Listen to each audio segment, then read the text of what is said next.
Untuk materi yang pertama yaitu faktor kemajuan Islam. Adapun faktor yang pertama, terjadinya asimilasi antara bangsa Arab dan bangsa lain, yang mana Islam lebih dulu mengalami perkembangan dalam ilmu pengetahuan berkat keberhasilannya dalam menyebarkan ajarannya ke berbagai wilayah baru. Faktor yang kedua, berkembangnya kebudayaan Islam secara mandiri. Dinasti Abbasiyah sudah meninggalkan corak dinasti Umayyad yang kearab-araban. Hal ini dibuktikan dengan dua cara, yaitu pertama, menerapkan sistem administrasi pemerintahan Persia. Yang kedua, melakukan nikah silang dengan wanita-wanita Persia.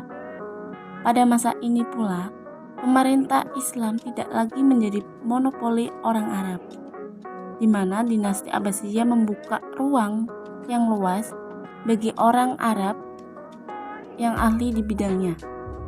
Selanjutnya, faktor yang ketiga, gencarnya gerakan penerjemah. Gerakan penerjemah manuskrip-manuskrip kuno seperti hasil karya cendekiawan Yunani ke dalam bahasa Arab.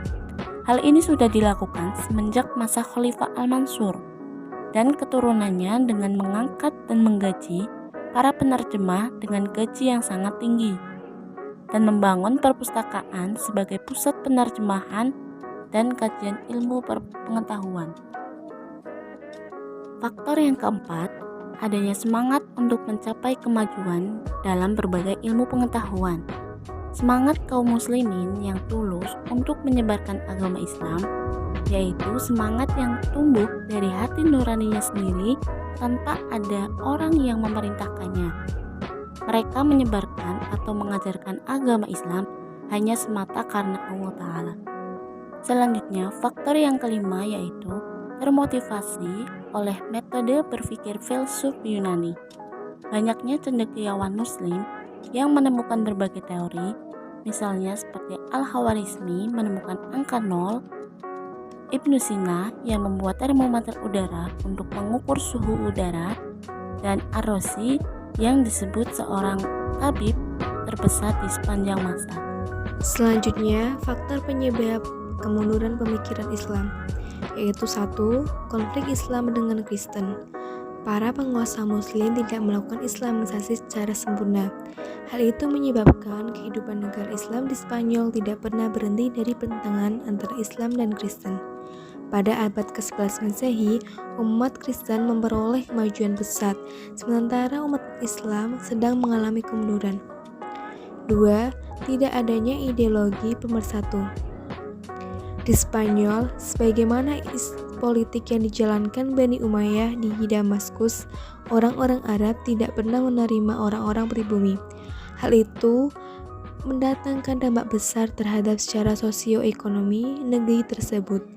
Hal ini menunjukkan tidak adanya ideologi yang dapat memberi makna persatuan, di samping kurangnya figur yang dapat menjadikan ideologi negara. Ketiga, kesulitan ekonomi. Di paruh kedua masalah Islam di Spanyol, para penguasa membangun kota dan mengembangkan ilmu pengetahuan dengan sangat serius, sehingga lalai membina perekonomian.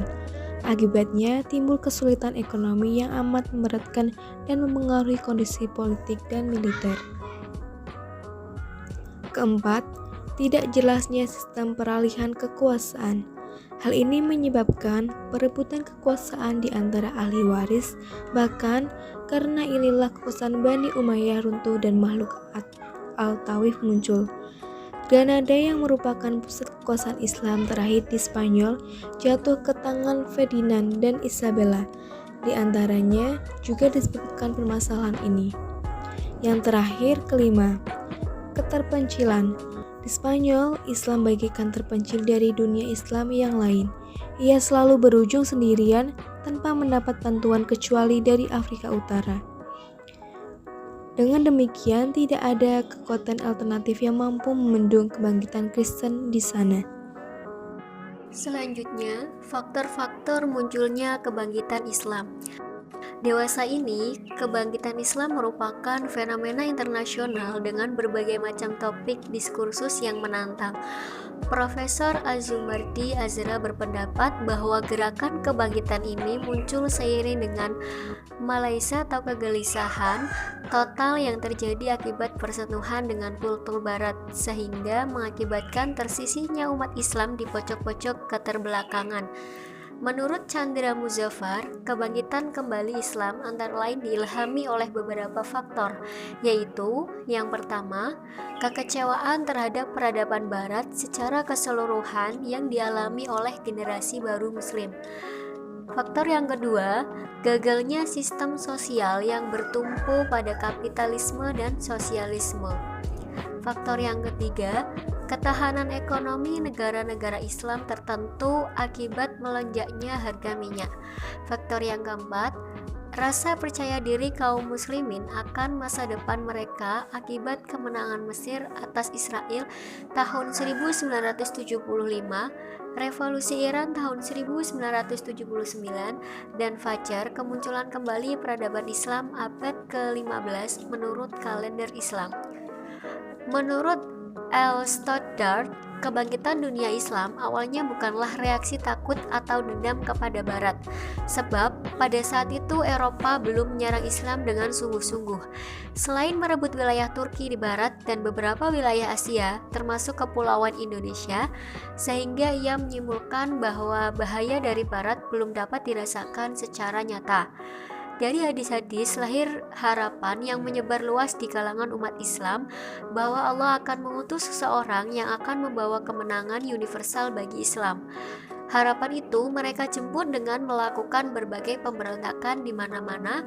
Sayangnya, pemberontakan umat Islam yang sangat merata saat itu kurang terorganisasi sehingga menemui kegagalan. Kurang koordinasi itu dikarenakan semua pergolakan itu adalah pemberontakan spontan dari penduduk setempat yang dibangkitkan oleh semangat takut, dendam, dan kefanatikan yang sama. Tetapi tidak ada kekuasaan pusat yang menggariskan rencana dan bergerak menurut program tertentu.